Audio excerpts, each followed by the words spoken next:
Hi, I'm Morella DeVoe of Thrive with Morella. This is the third video in a series of 3 that I'm bringing to you to help you break your unwanted patterns, to stop repeating the same stories over and over, to stop making the same mistakes. I'm sure somewhere in your life you have a pattern that leads to something you don't want. It might be in relationships, it might be in money, it might be about your health, it might be about your career. We all have patterns that we repeat. Sometimes those patterns are constructive and they lead to things that we want.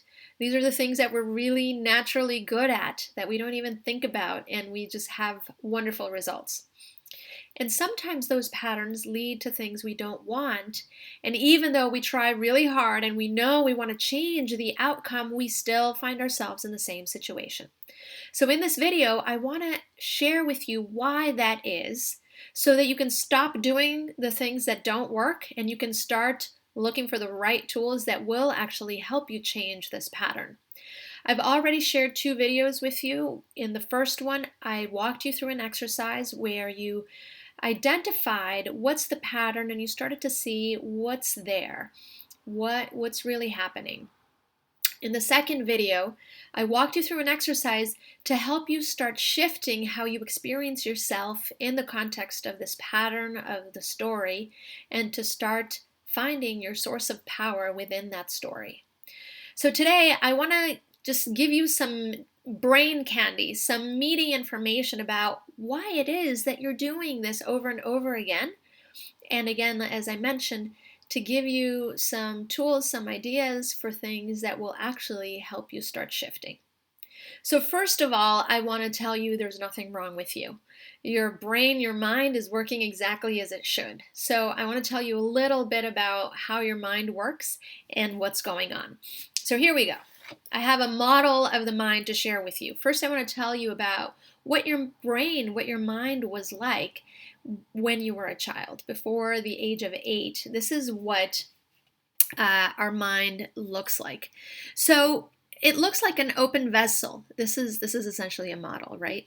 So it's an open vessel. All of the ideas, beliefs, behaviors that we pick up from our parents, from friends, from teachers, from the TV, they all drop in.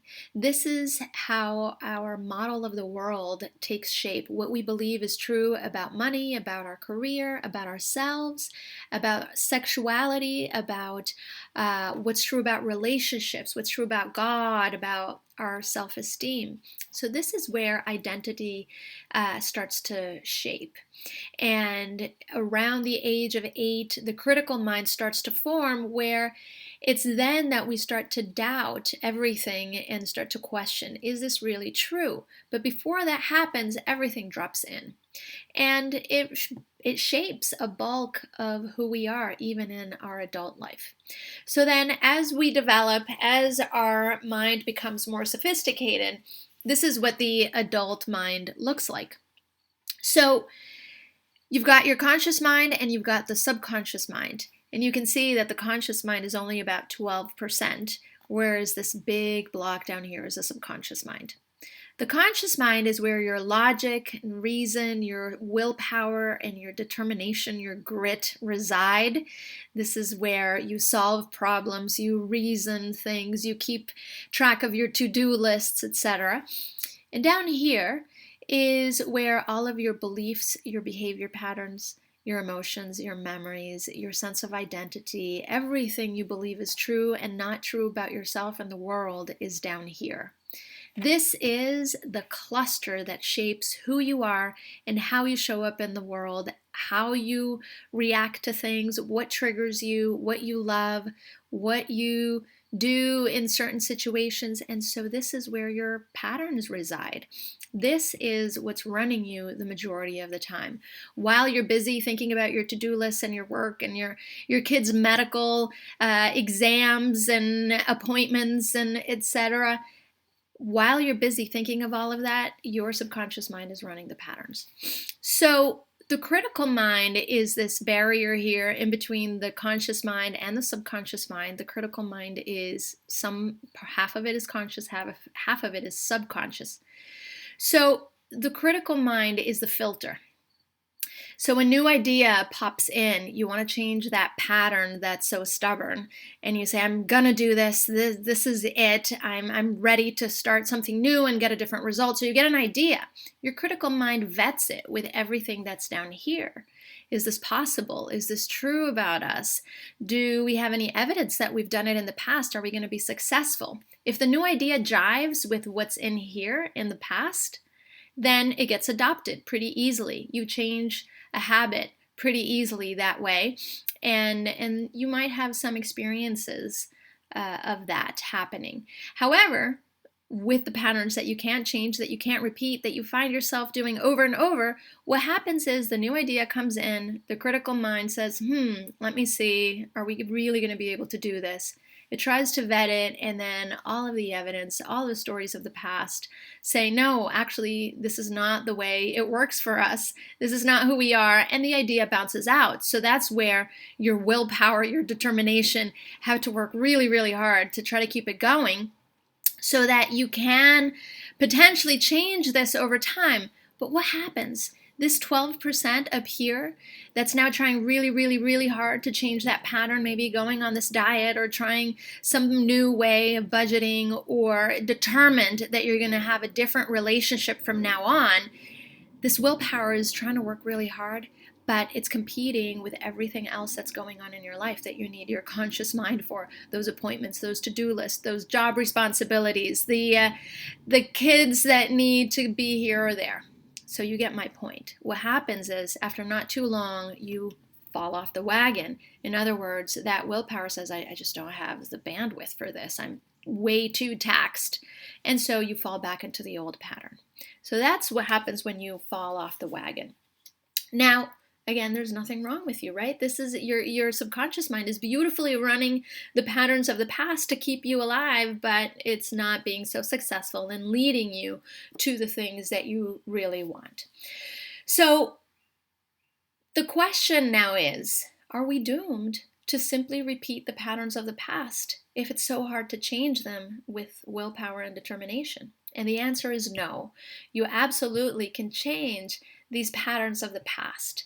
But again, willpower and determination is the hardest way. So let me tell you how you can change them. The first step is to stop telling it like it is.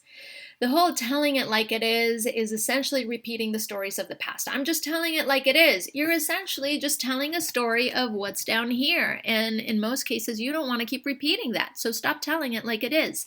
Stop wearing that groove of that pattern by reinforcing the story and providing more and more evidence that it's true. So stop telling it like it is.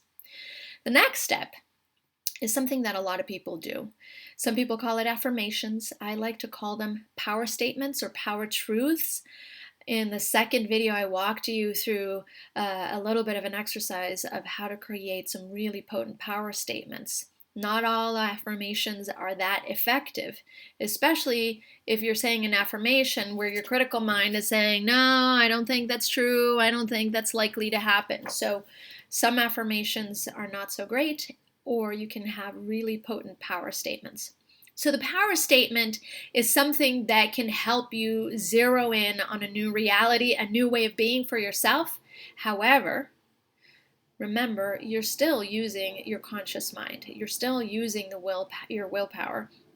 And so it will be like a drop in the bucket. You're saying an affirmation, hoping that it's going to trickle down and get into your subconscious mind and little by little make a change. It will happen, but it takes persistence and determination. There are other tools that are quicker and I would say more effective. There are tools that bypass the critical mind and work with your subconscious mind. These tools are things that I use with my clients all the time, every day.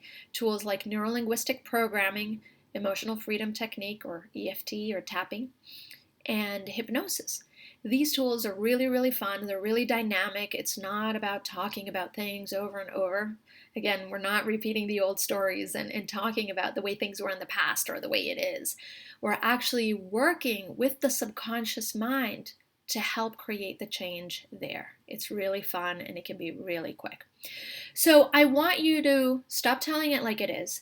Start working with power statements to get you moving in a new direction, and start looking for these tools that actually can help you shift much more quickly.